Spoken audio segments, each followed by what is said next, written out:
Thursday, 1 p.m. The ground breaks open across southern Peru's Andes. A magnitude 7.2 earthquake, by Peru's own measurement, tears through the Ayacucho region. Within seconds, the shaking reaches Lima, 650 kilometers away. It crosses the border into Bolivia.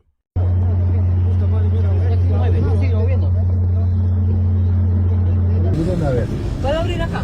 Sí. Dios mío, de la Ay, me acompaña, es que de verdad me puede abrir acá.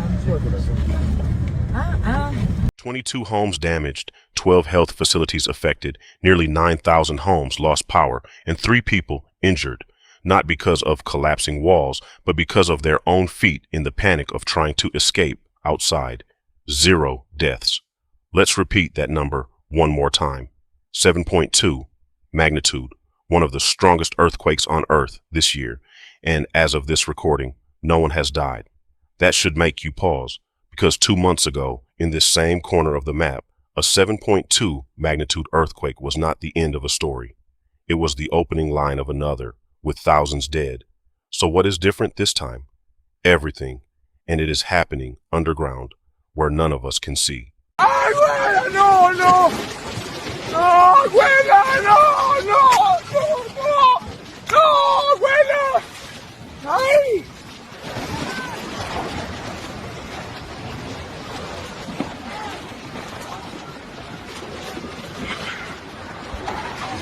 Lilia! If you are new here, welcome to Natural Destruction. We report on the planet's biggest natural disasters, but we don't just stop at sensational numbers.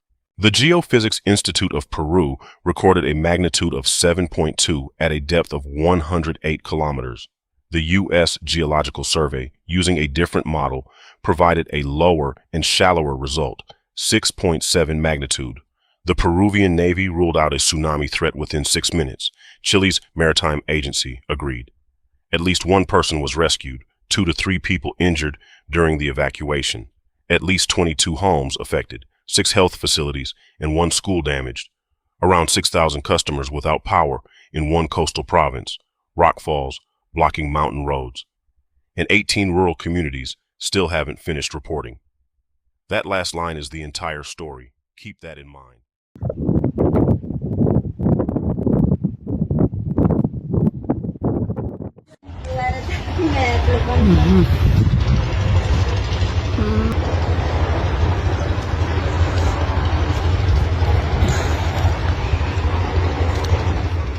Picture the energy like a stone dropped in a pool.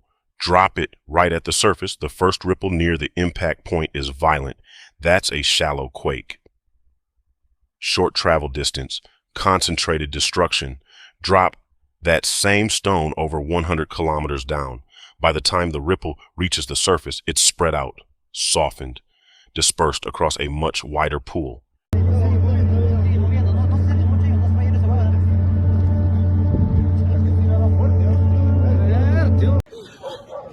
¡Abuela! ¡Abuela!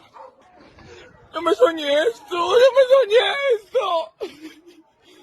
That's why this quake was felt from Lima to Bolivia across 6 regions at once. U.S. estimates put roughly 2 million people in the zone that felt at least light shaking.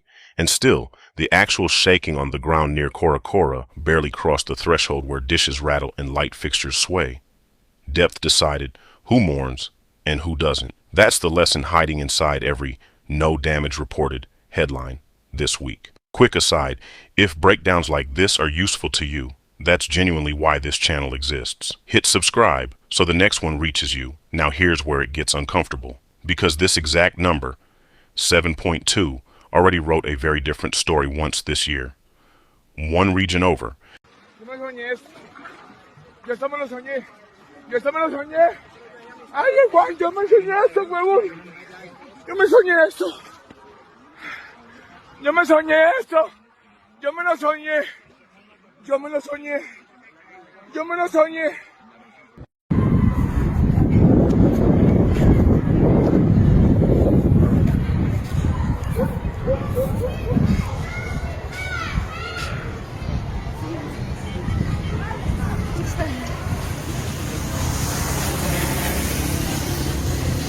The earliest bulletin, The one behind our source footage said 2 to 3 hurt, 22 homes down, 6 health posts and a school affected, roughly 6,000 without power. By the next day, wire services were citing 22 homes alongside 6 schools and 12 medical centers affected. By the most recent count, Peru's own civil defense agency, INDETSI, had it at 12 health facilities, specifically 10 in Ayacucho and 2 more in Cusco. The power number had grown too, to nearly 9,000 customers once the national grid operator finished its own count. And the injury number moved from 2 to 3 after Peru's defense minister, Rafael Belaunde, reported the update directly to Congress.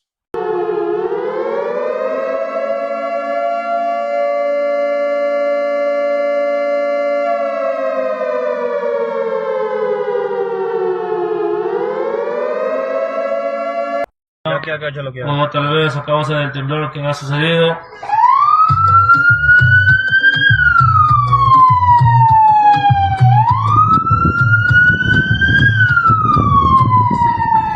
Ten small aftershocks were logged by instruments in the hours after the main shock, most too small to notice, but at least 2 stood out enough to get their own official readings, a magnitude 4.2 a few hours after the main shock, a 4.0 that evening. Both still too deep and too minor to be felt on the surface.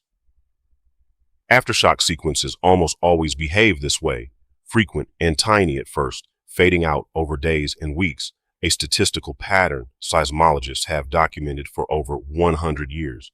That is not evidence a bigger earthquake is coming, and a 7.2 in Peru is not evidence that the earthquakes battering Venezuela and Colombia this year are connected to it either. Geologists have been explicit. These are separate tectonic systems. The timing is coincidence, not cause and effect.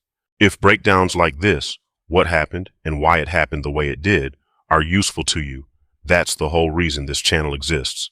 Subscribe if you haven't. And drop a comment. Has your family ever been through an earthquake? I read every one. Some of the best follow-up stories on this channel started right there.